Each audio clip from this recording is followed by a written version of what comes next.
Bonjour à toutes et à tous. Alors on m'a demandé d'être très rapide, donc je vous promets d'être très rapide. Je ne mentionnerai pas tous les chiffres concernant mon domaine, à savoir les médias, mais en guise d'introduction, je tiens à vous remercier infiniment de m'avoir invité et permis d'être témoin de ce très bel événement qui, je n'en doute nullement, en augure de beaucoup d'autres. Donc merci infiniment de m'avoir permis d'être là. Et puis, autre petit mot juste sur le petit film qu'on a vu tout à l'heure. Merci infiniment aux organisateurs, outre les très belles paroles, les très fortes paroles qu'on y a entendues, d'avoir rappelé cette mémoire des femmes militantes du Maroc.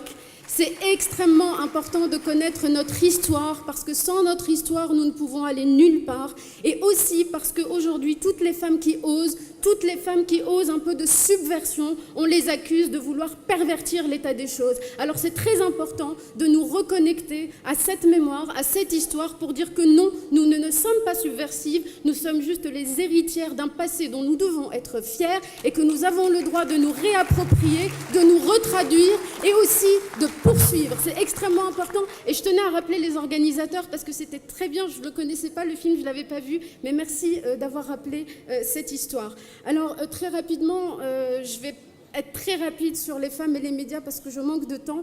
Mais quand on parle des femmes et des médias, il y a deux aspects. Il y a d'abord la place des femmes dans les médias et puis il y a la façon dont les médias parlent des femmes. Alors je ne vais pas vous le cacher, il y a des choses qui ont été faites. Je rappelle juste qu'en 2004, le Maroc, sous l'égide du secrétariat d'État à la famille, à l'enfance et aux personnes handicapées, a initié une charte. C'était la première du genre. Le Maroc a été salué parce que personne dans le monde arabe ne l'avait fait. Elle a associé les différents acteurs de l'espace médiatique, des agences de com, des agences de pub, évidemment le syndicat national de la presse marocaine, et tous s'étaient mobilisés pour changer les choses.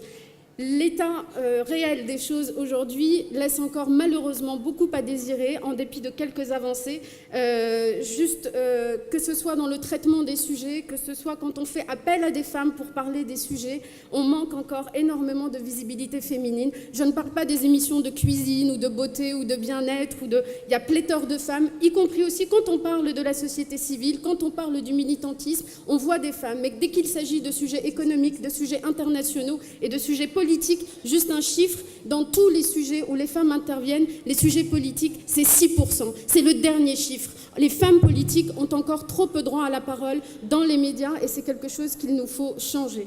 Alors, juste pour conclure, je voulais juste parler du langage avec lequel on pense la place des femmes aujourd'hui.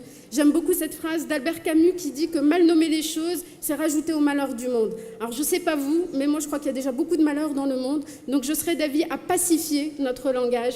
C'est vrai qu'il y a des luttes, il y a des combats qu'il faut mener, mais je crois que pacifier le langage, parler de participation, parler de place, ça nous aiderait beaucoup à avancer de manière pacifiée. Donc la langue dans laquelle on pense ce sujet, je crois, est importante.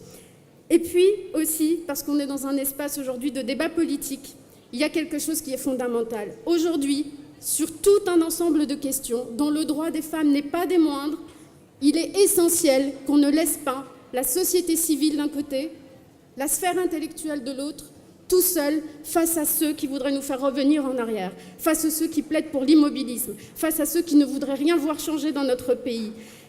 Pour ne pas les laisser seuls en face à face, il y a une courroie de transmission et d'action qui est absolument nécessaire et qui est impérative, c'est la parole politique. Et cette parole politique, elle demande de la fermeté. La fermeté n'est pas un gros mot. La fermeté est souvent associée à de l'agressivité, mais non. La fermeté, c'est la garantie de l'intégrité. C'est ce qui fait que les mots sont en accord avec la pensée et que les actes sont en accord avec les mots. Et aujourd'hui, cette courroie de transmission et d'action est absolument nécessaire pour que les intellectuels et la société civile ne se retrouvent pas seuls, désemparés et sans moyen d'agir, parce qu'encore une fois, il faut faire la distinction entre liberté et droit.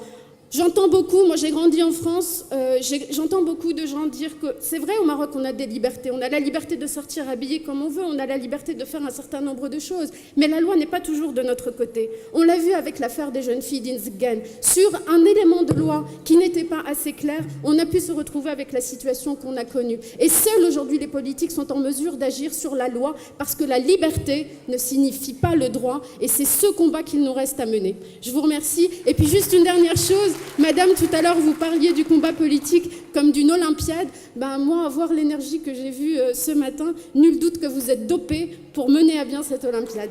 Merci.